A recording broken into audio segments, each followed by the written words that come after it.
Oke, sudah ya, kita mulai. Sudah banyak temennya. Kedengeran nggak? Kedengaran nih Bu. Oke, siapa yang bisa record? Ada yang bisa dalam posisi record tidak?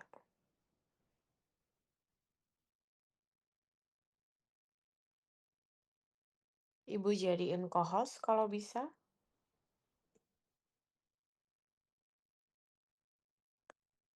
Hello, ada nggak, Nak?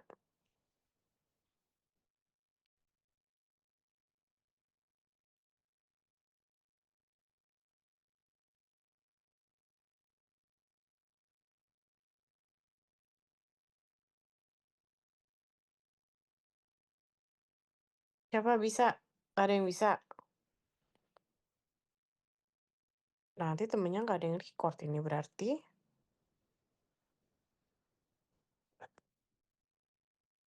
Ya sudah kalau begitu, tidak apa-apa ya. Nanti sampaikan ke temannya tidak ada recordingnya ya. Ibu akan berusaha mencoba record, tapi kalau tidak bisa ya berarti tidak Ibu kirim ya. Recording in progress. Oke, ya sudah kalau gitu. Suara Ibu kedengaran jelas ya? Kedengaran, Bu. Mm-mm. Haikal. Haikal bisa record nggak? Kenapa Bu? Kamu bisa nge-record nggak? Eh Sebentar. Saya bisa sih kalau saya join laptop kayak sebentar. Oke. Saya join laptop dulu Bu, sebentar. Mm-mm. Ibu jadiin kamu admin, nanti kamu menjadikan diri kamu admin lagi gitu ya.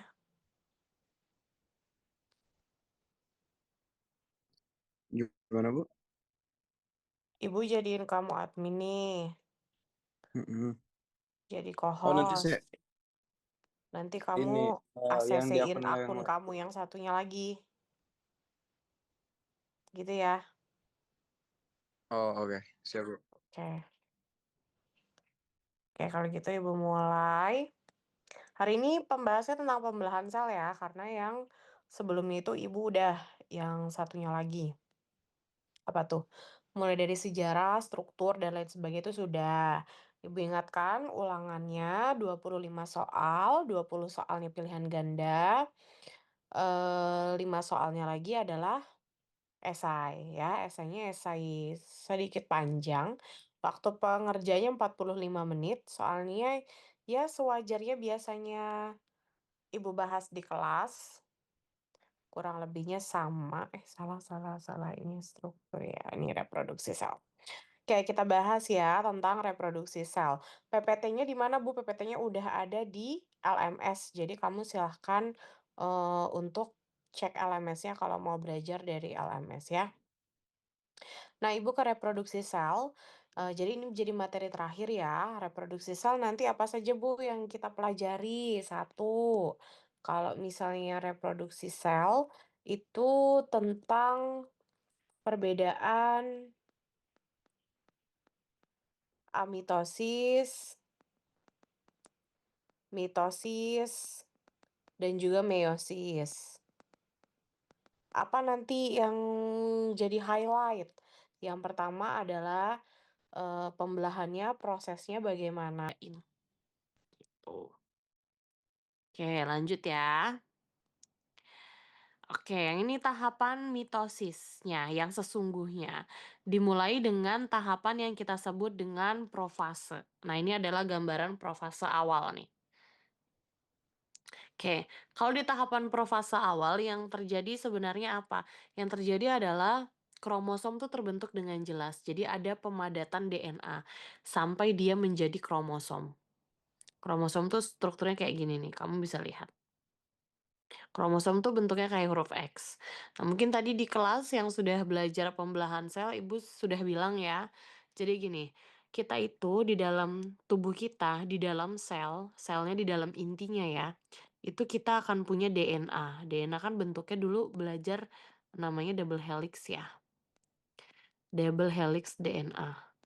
DNA itu dia bisa memadat. Dia bisa memadat jadi sebuah benang-benang. Namanya adalah benang kromatin. Benang kromatin itu pemadatan DNA begitu ya. Nah, kromatin ini nanti dia bisa padat lagi. Sampai dia tuh punya pusat di tengahnya, nama pusat tengahnya itu adalah, sentromer gitu ya. Kemudian kalau udah satu kayak gini, dia namanya adalah kromatid. Punya lengan atas, punya lengan bawah kayak gini. Nah, nanti kalau dia udah punya 2 sisi, kayak gini, jadi huruf X kan ini berarti ya, ini disebutnya adalah kromosom. Nah, kayak gini. Nah, di tahap awal profase, kromosom ini terbentuk. Tuh, kamu lihat kromosomnya terbentuk ya.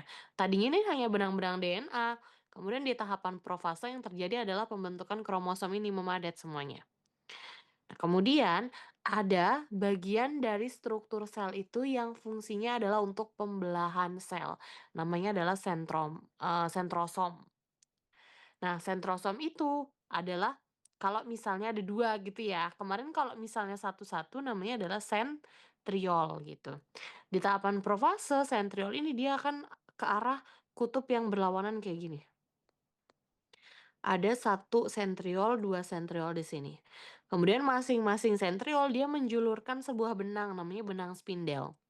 Benang spindelnya buat apa Bu Anissa? Benang spindelnya itu akan digunakan sama si kromosomnya untuk nempel di benangnya. Jadi nanti membran inti sel nih, yang ijo putus-putus, membran intinya tuh akan hilang atau lebur. Jadi sebenarnya akhir gambarnya kayak gini.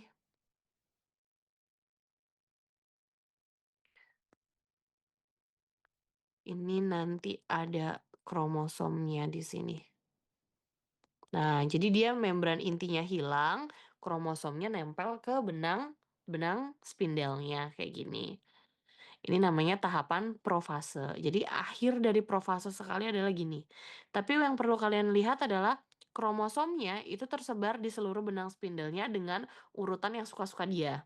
Artinya nempelnya bisa di atas, di bawah, di tengah, dan seterusnya. Nah, kemudian baru nanti dia masuk tahap yang kedua. Namanya adalah metafase. Kalau metafase, seluruh kromosomnya menempel di tengah, atau ini namanya disebutnya adalah bidang ekuator. Bidang ekuator. Jangan bingung kalau Ibu bilangnya di sini pasangan kromatid ya. Kan kromatid itu kalau satu, nih kayak gini namanya kromatid. Kalau misalnya dia kayak gini, berarti kan ada 2 kromatid, namanya kromosom. Gitu ya. Nah, kemudian ini metafase intinya mereka kumpul di tengah. Jadi mereka berjalan di atau bergerak ke bidang ekuator. Lanjut, ada anafase. Kalau anafase, itu yang terjadi adalah setiap kromatid ke arah kutub yang berlawanan. Ini misalnya kutub atas, ini kutub bawah. Nah, si kromosomnya yang tadinya dia bentuknya kayak gini ya. Nah, dia kemudian kebelah jadi 2. Itu kalau misalkan kayak gini namanya masih kromosom, berarti kalau tinggal setengah tadi namanya adalah kromatid. Nah, dia di anafase si kromatidnya itu jalan ke arah kutub yang berlawanan, ke atas sama ke bawah. Kalau udah kayak gitu udah siap, selnya udah siap membelah nih. Dikit lagi membelah, masuk tahap yang berikutnya yaitu telofase. Di telofase yang terjadi adalah hasil dari si kromosom tadi nih, kromosomnya, dia terurai kembali. Kemudian membran intinya kebentuk lagi, kromatidnya masuk ke dalam membran inti, selnya kebelah jadi 2. Jadi nanti akhir dari telofase kita punya 2 sel, kayak gini. Gitu ya. Udah deh. Ada pertanyaan buat yang mitosis? Berarti Ibu, mhm, yang betul itu pas metafase itu kromosomnya itu dia berkumpul di tengah atau ada yang atas bawah kayak tadi? di tengah kalau pas profase apa metafase? Mohon maaf. Metafase Metafase kumpul di tengah. di apa namanya sejajar. Di bidang ekuator, ya. Sejajar di bidang ekuator gitu. Tapi yang di itu, yang di PPT ini dia kayak eh Di mana? bukan Ini, bukan eh oh iya, oh iya, iya, betul betul betul betul betul tengah-tengah. ya kan? Oke ya. Nah, kemudian sudah ini dia. Pokoknya intinya seperti ini ya, pembelahan mitosis. Profase, metafase, anafase, telofase, hasilnya adalah dua sel anak yang sifatnya identik dengan induknya. Dengan induknya. Oke, lanjut.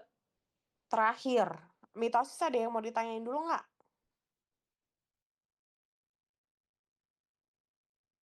Nggak ya?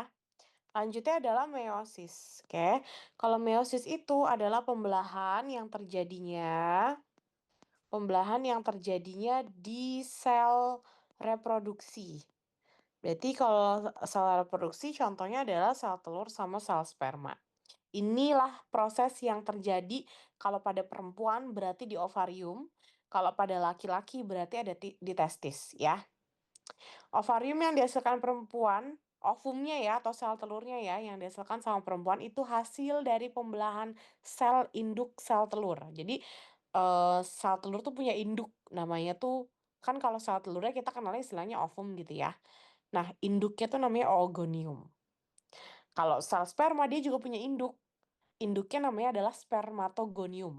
Nanti si spermatogonium itu dia bisa membelah jadi 4 ya. Sekali jalan meiosis tuh ya, meiosis 1 dan 2 itu dia akan menghasilkan 4 sel anak gitu.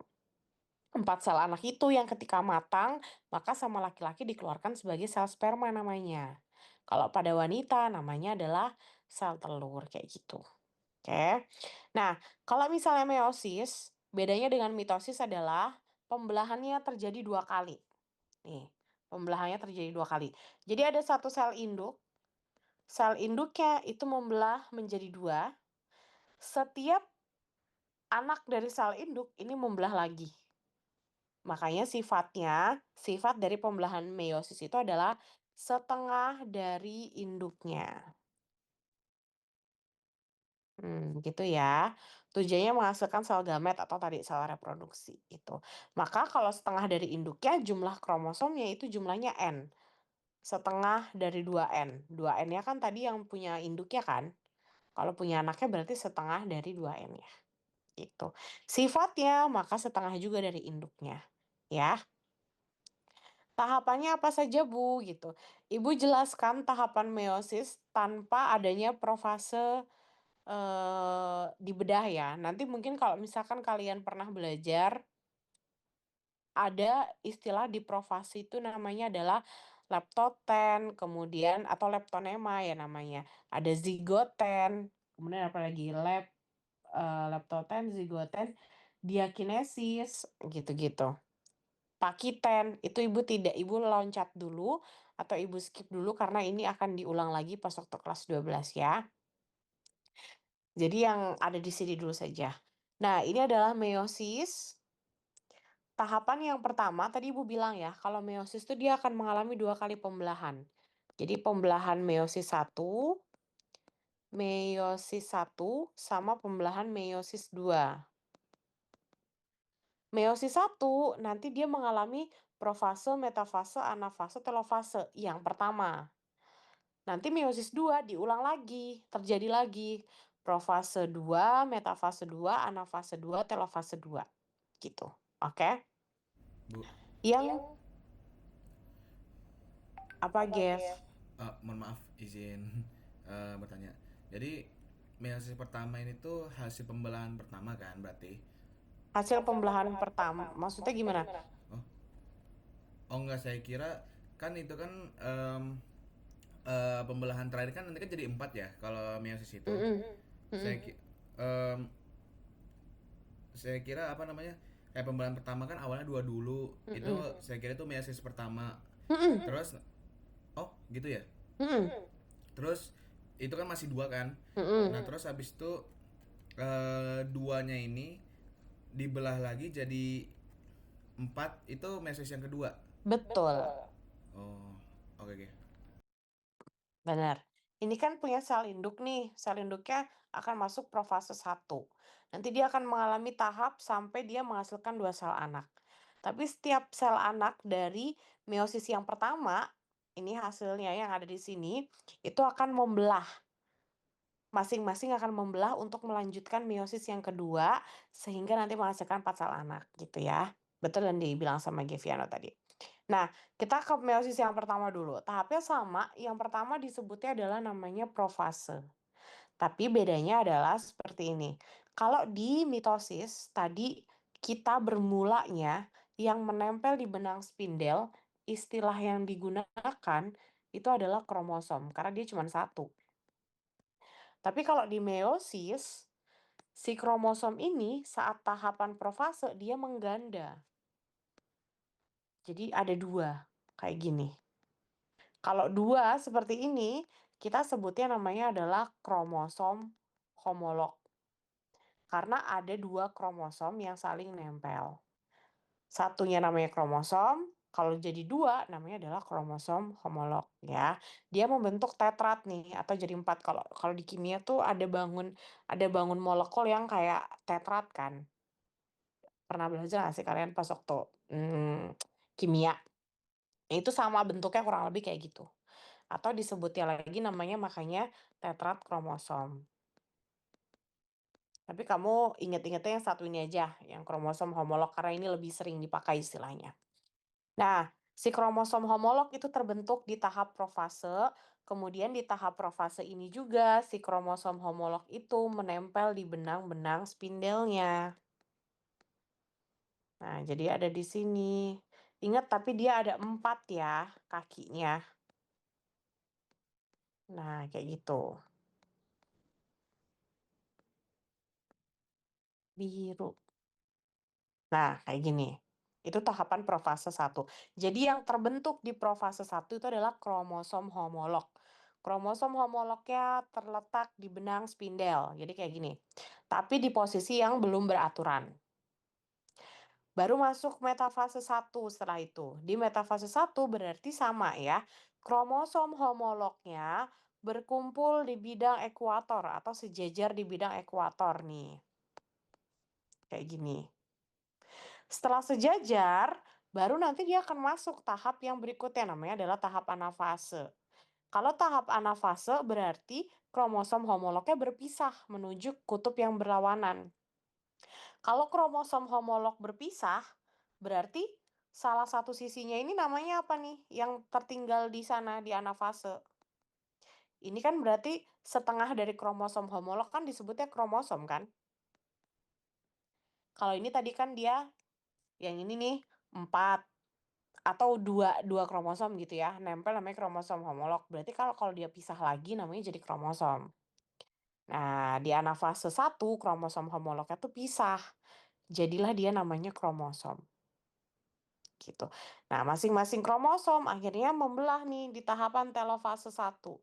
Di telofase 1 kebagi jadi 2 sel kayak gini, masing-masing kromosom mengisi sel sendiri-sendiri kayak gini.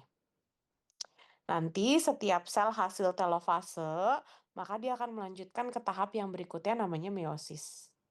Artinya, di akhir tahap meiosis 1 yang dihasilkan setiap sel itu adalah kromosom. Di mana nanti kromosomnya akan membelah di tahap berikutnya. Gitu. Nah, tahap berikutnya disebutnya adalah meiosis 2. Meiosis 2 itu bunyinya sama dengan mitosis. Dari kromosom nanti jadi kromatid gitu. Ini Ibu kasih gambaran ya, ada 2 gambar atas bawah, ini sama saja. Artinya bagian yang atas itu adalah salah satu sel yang tadi dihasilkan, yang bawahnya lagi satunya lagi gitu. Biar kamu kebayang kalau nanti hasilnya mereka akan 4. Nih 1, 2, 3, 4 gitu ya. Nah, tadi kan habis meiosis yang pertama, setiap sel akan melakukan meiosis yang kedua. Meiosis yang kedua berarti mulainya dari kromosom nih. Kromosom terbentuk dan kromosomnya nanti terletak di benang spindel, tapi tidak beraturan dulu. Kayak gini misalnya, dia tidak beraturan. Kalau misalnya mau diaturkan, berarti nanti masuk dulu metafase 2. Metafase 2 itu kumpul di tengah kromosomnya.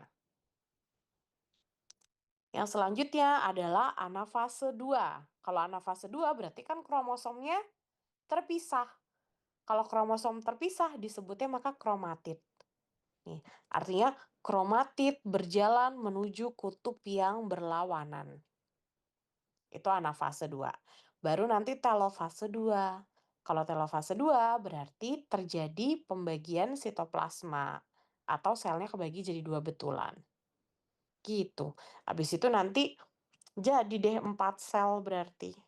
Yang masing-masing selnya itu ada isi DNA-nya lagi. Jadi si kromatidnya itu udah terurai jadi benang-benang DNA lagi di membran inti kayak gitu.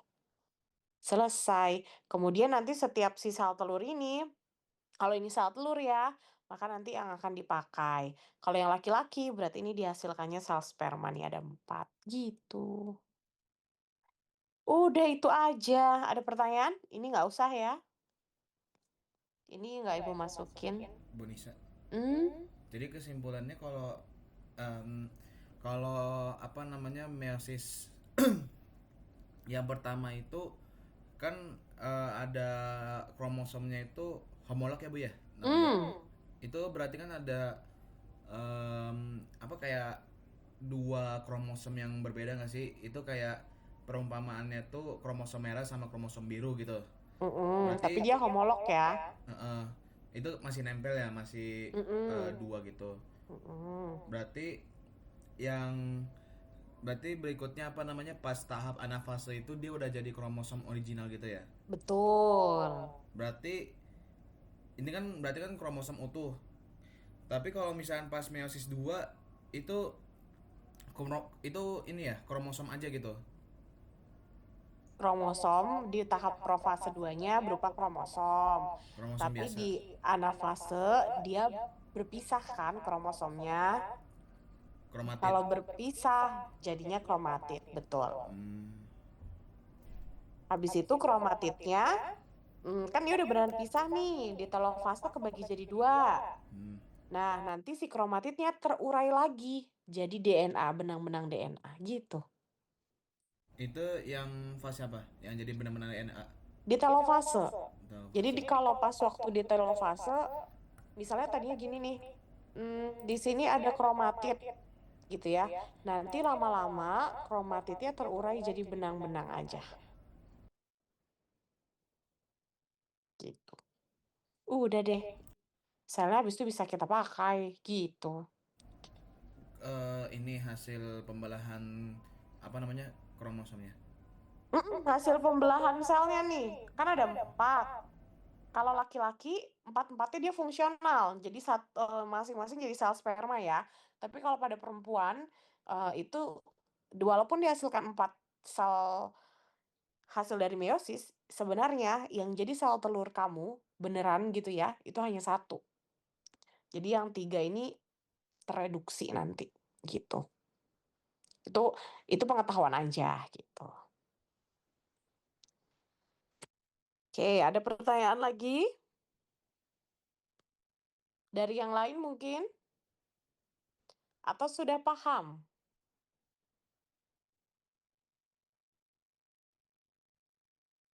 Halo halo?